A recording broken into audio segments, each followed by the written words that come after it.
Good afternoon. My name is Constable Danny McKinnon, Winnipeg Police Public Information Officer. Thank you for coming this afternoon. We would like to discuss one matter, and it's a crime-suppression initiative that's taken place recently in the Whyte neighbourhood. Before we do that, let's acknowledge that we are in Treaty 1 territory, the home and traditional lands of the Anishinaabe, Ojibwe, Innu, Cree, and Dakota peoples, and in the national homeland of the Red River Métis, our drinking water comes from Shoal Lake 40 First Nation in Treaty 3 territory.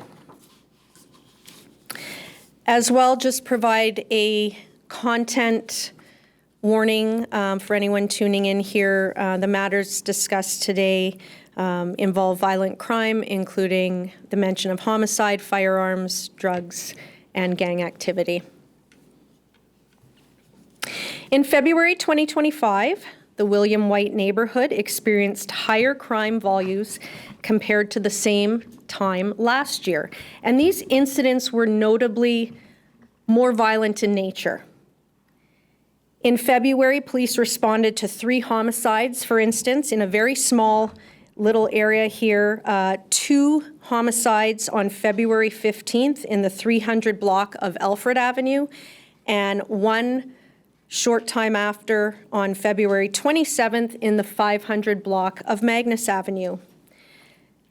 As well, there were multiple firearm-related offences, arsons, assaults, and robberies, and these all gave great concern to community members and among the police as well. In response to this violent criminal activity, Winnipeg Police Service Guns and Gangs Unit, with the assistance of North District Community Support Officers and other police members, launched a crime-suppression initiative.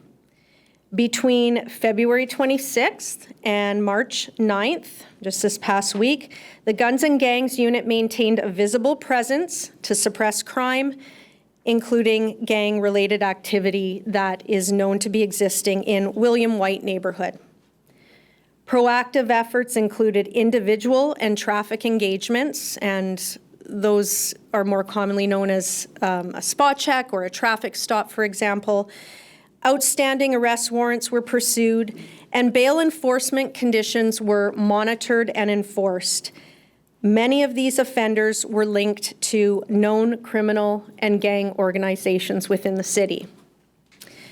And as a result of this short period of time, 9 arrests were made, 36 individual engagements took place, 21 traffic engagements took place.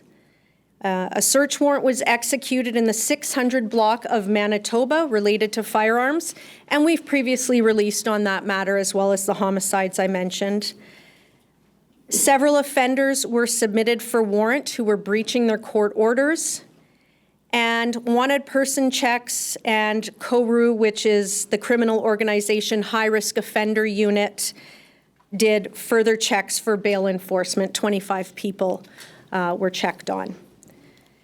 It's also really important to acknowledge that community reporting and crime analysis is what determines the level of criminality within a given neighborhood, and it helps police to track crime trends throughout the city and deploy the resources effectively. The Winnipeg Crime Stoppers tip line, which we always talk about, 204-786-TIPS, is an established way for community members to report crime-related information to police while remaining anonymous. And the reality is sometimes it is important to remain anonymous. People feel more comfortable being anonymous, and so the Crime Stoppers tip line has a proven track record to do this. Winnipeg Crime Stoppers also offers cash rewards for tips leading to unsolved crimes, perhaps criminal offences involving property, the seizure of drugs or firearms, and individuals who maybe have outstanding arrest warrants. So I can take some questions. This was just sort of a brief highlight of what has been happening in the Whyte neighbourhood over that past week. Maybe could you just touch on the violent nature of a lot of these crimes and the increase in violent crime that police have seen recently in that neighborhood versus the same time last year? Like, how significant was this increase?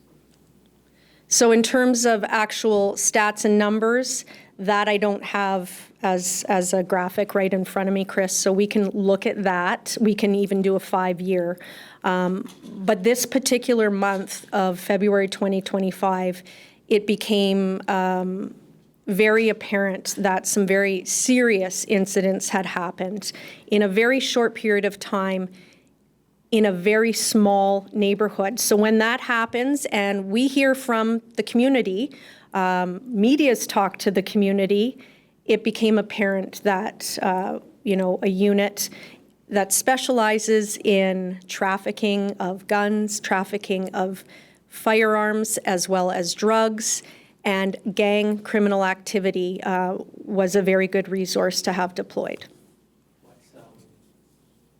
were some of the factors involved for this increase in violent crime? Like, what was going on in the neighborhood to fuel this? So this is speaking not exclusively, but largely in terms of gang activity and organized crime in that area. And is the program, is the initiative continuing on, or is it, you're out of there now? No, we're never just out of there. We always have general patrol. There's community support. What was different about, and there's two parts for that answer. So what was different about this is the Guns and Gangs unit wasn't responding directly to the calls for service. So that was still happening, how it always does deployment-wise, in terms of GP and community support. But this was an ever-presence. They were proactive in this area, but they were also listening to some of that ongoing, radio chatter. They are aware of people who have warrants that are related to gangs. They are aware of criminal history of people that are in this neighborhood and maybe behaving suspiciously or showing characteristics of an armed person. Vehicles were stopped for traffic stops for HTA infractions, manners of driving, as well perhaps license plates and stolen vehicles were confirmed as such. So then the second part to answer that question is, are we just out of there? No, we're not. The Guns and Gangs initiative was very successful within this 1-week span.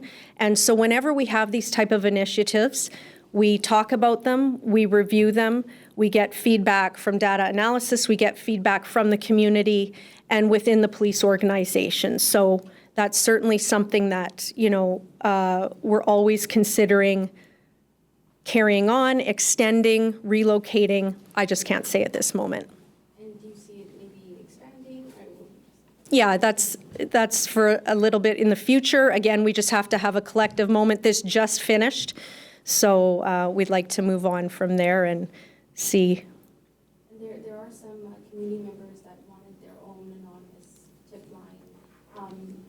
Are there any talks of working with them or making that happen? So, yeah, I was aware of that. Our office saw that in the papers. We're very aware of that. And that is a very independent idea that the community has. So we already have the existing Winnipeg Crime Stoppers tip line, and that's why I mentioned it. And I thought I would maybe even go into a little bit further depth if you did have any questions, because it is tried and true. It's anonymous. Every single tip is followed up on. And I don't know what the future of that other potential line would or could be. I can only speak to Crime Stoppers right now and how it works. Of the 9 arrests, can you explain what they were arrested for?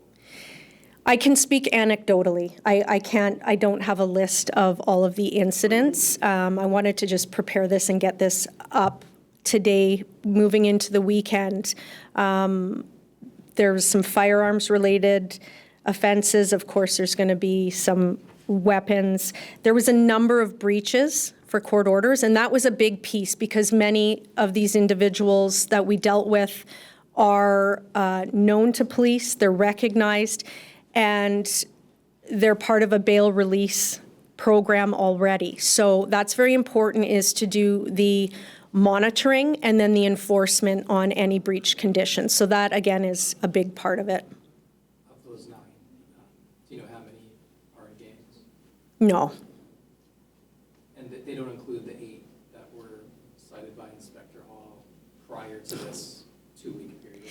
Some of them may be included in those numbers as well, yes. I mean, because Inspector Hall is the commander of the North District, and William Whyte falls under that neighborhood. Do you know that Manitoba Avenue search warrant, if that led to any arrests or any kind of seizures of any? The 600 block of Manitoba? Yes. Yeah, so we did a release on that.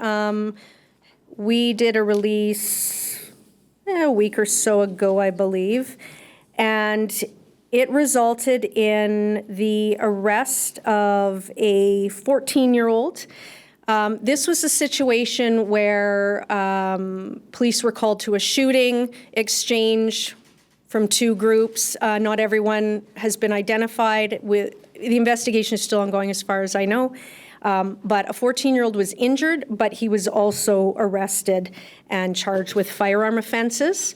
And part and parcel to that, on the 27th, so that one was the 19th, so on the 27th, Guns and Gangs executed a search warrant in that exact same area, known for drug trafficking, gang activity. That was the response to that. And 5 people were arrested. 1 person was charged. It was a 61-year-old male, and a rifle and some ammunition were seized, and you can always refer back to that one. The release, it does mention, community reporting and crime analysis to help track trends and address them. How crucial is it in any neighborhood, of course, to get that reporting from the public? It's extremely important. I know we do say this often, and I don't blame the community when you say, oh, this isn't a big deal. Like, say, for example, property crime. It's going to take a while to come, or it's, there's no suspects, or I don't have a camera. Regardless, it's important because that's how I mentioned how resources are deployed, whether it's in response to calls or proactively. And our crime analysis unit is fantastic, and they are very talented, and the information that they are able to prepare in a short period of time that represents what our city is experiencing is phenomenal, and it's extremely useful. So reports are extremely important. How often, you might not have any kind of data on this, but these types of initiatives, how often do they tend to happen? Well, they ebb and they flow. I mean, to me, I was looking at some of the language here. This is very similar to our retail theft initiative. This is a response to something that is very violent and that the community is asking for and needs. So community safety is our priority. Is there anything like this currently happening in other neighborhoods, or is there a need, I guess? Again, we're going to have to look at the whole entire city map. They have a lot to go through in terms of crime analysis. But this William Whyte neighborhood, especially in February, it was reporting. They were reporting. They were asking for help. And I think that that was fairly abundant in the community and throughout the media. So it was an identified area of higher risk in terms of gang and criminal activity. The 3 homicides, did any of those, are any of those linked to these similar issues like gangs or firearms? It's a possibility. Both of these are still ongoing, and arrests have not yet been made. Anything else? The initial one on the 15th, 2 people were deceased in that one. Yeah. Is there, I guess what I was asking, sorry, is there a link between that one on the 15th and the one that That's not something I have information on. Anything else? Thank you.